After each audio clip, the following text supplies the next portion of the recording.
What was never said, but always felt? Some stories aren't told through words. They live in pauses, in glances held a second too long, in sentences that begin in the heart but never reach the lips. This is one of those stories.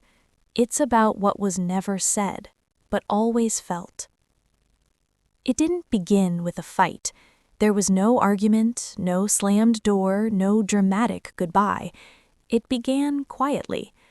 We were sitting across from each other in a small cafe, the kind of place where time slows down and conversations feel heavier than usual. The air smelled like coffee and rain. You were holding a cup you weren't drinking from, staring at the table as if it had answers written into it. I asked if you were okay.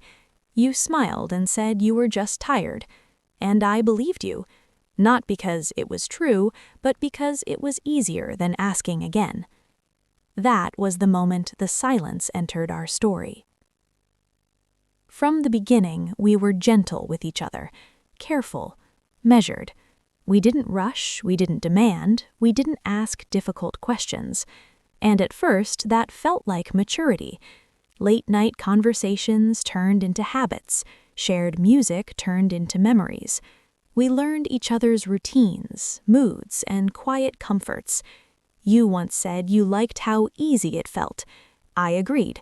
What I didn't say was that easy felt safe, and what you didn't say was that easy sometimes felt empty.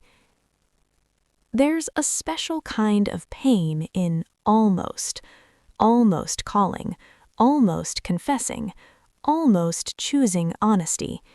We lived there. On quiet nights, you sat beside me, close enough that I could feel your questions without hearing them. Do you see me? Do I matter to you? Are we going somewhere or nowhere? I answered with presence instead of words. I stayed. I listened. I held your hand. I thought that was enough. I didn't realize that staying without speaking can feel like waiting forever. One night, you finally asked, "Do you ever think about more?" My heart knew exactly what you meant, but fear spoke before honesty could. I asked what you meant by more.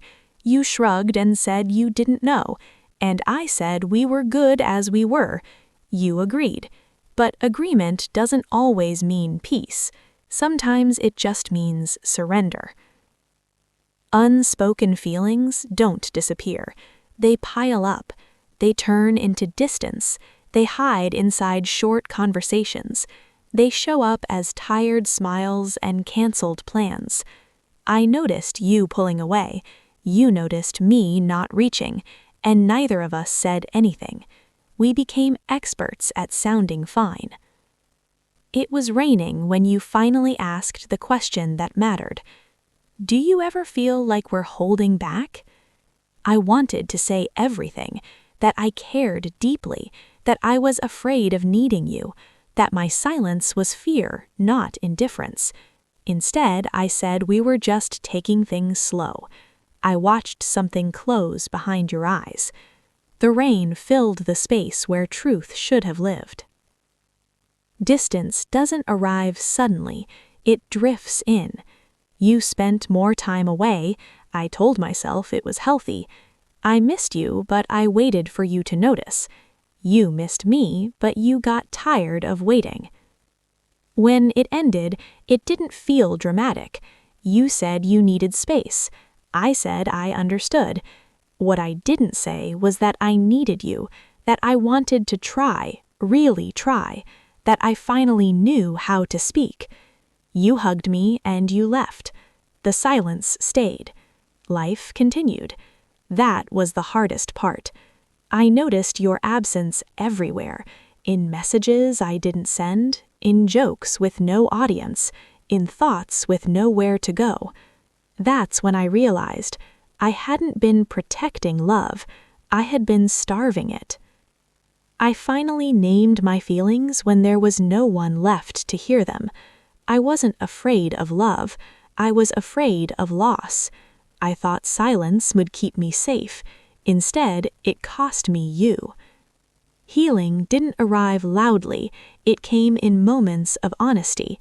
I learned to say things when they mattered. I learned that vulnerability makes people understand you. And I learned that love needs language. I don't regret you. I'm grateful for what you taught me. That feelings unspoken still shape lives, but feelings spoken can change them.